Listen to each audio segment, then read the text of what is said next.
वो पार्टी के हाथ में दिया, संविधान का सम्मान किया है या नहीं किया है। मान्यवर, बहुत लंबी आजादी की लड़ाई के बाद हम आजाद हुए। जब हम आजाद हुए तब दुनिया भर के कई राजनीतिक पंडितों ने कई आगाहियां की थी कि ये देश बिखर जाएगा, शायद बन ही नहीं पाएगा।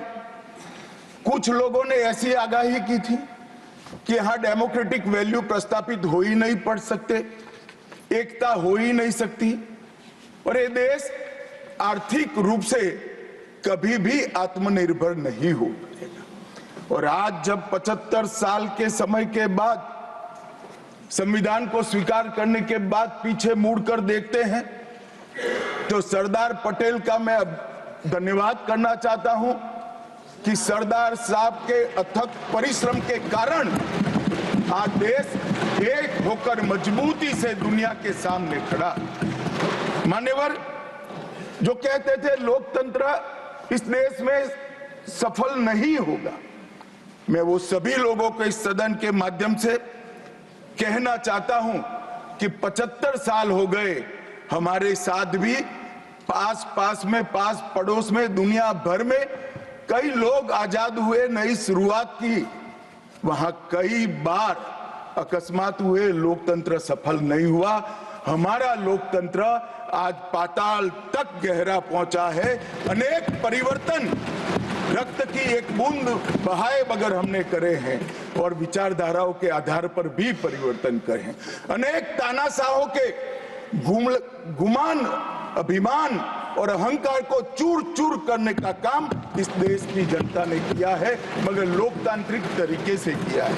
और मान्यवर, जो कहते थे कि हम आर्थिक रूप से आत्मनिर्भर नहीं हो पाएंगे, उनको भी हमारी जनता ने, हमारे संविधान की खूबसूरती ने जवाब दिया है।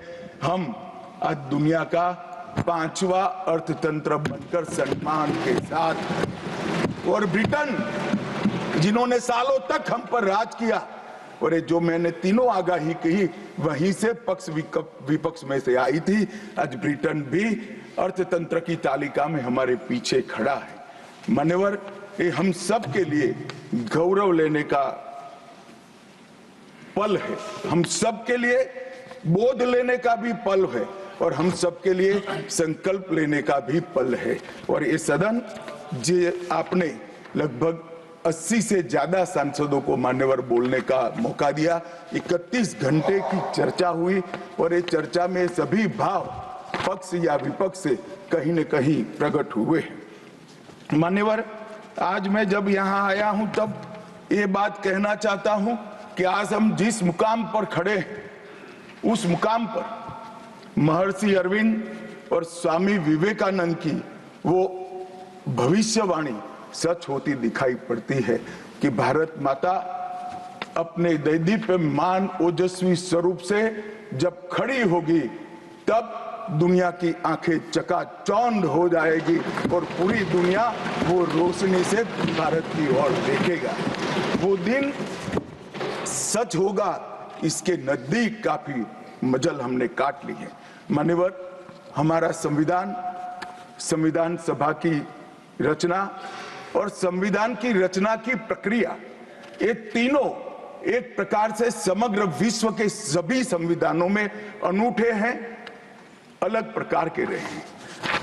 हमारे यहाँ दुनिया का सबसे ज्यादा विस्तृत लिखित संविधान चर्चा के सभी हमारे पारंपरिक लक्षणों को पार करते हुए हमने किया।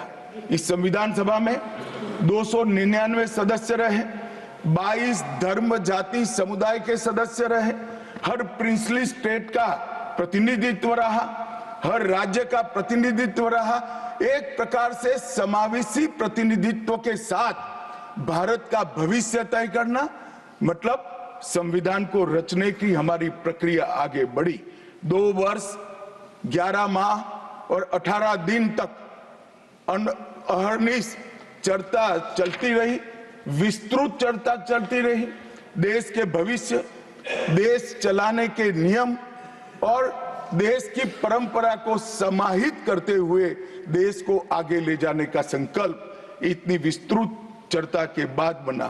13 समितियों में कार्य विभाजन किया गया, 7 सदस्यीय ड्राफ्टिंग समिति बनी और जनता के अभिप्राय के लिए भी शायद ही दुनिया का कोई ऐसा संविधान होगा जिसका ड्राफ्ट पूरी जनता को कमेंट्स के लिए दिया गया और कमेंट्स पर भी बहुत डिटेल चर्चा कर उचित बदलाव भी किए गए। इतनी लोकतांत्रिक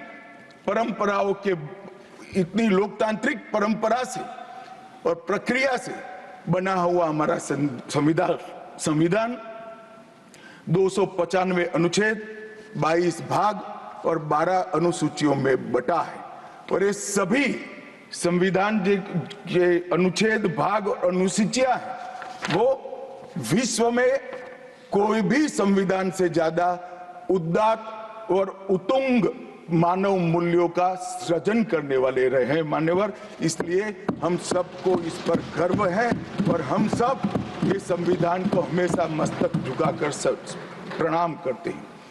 न्यूज नेशन अब व्हाट्सएप पर खबरों के ताजा अपडेट के लिए न्यूज नेशन के इस QR कोड को स्कैन करें।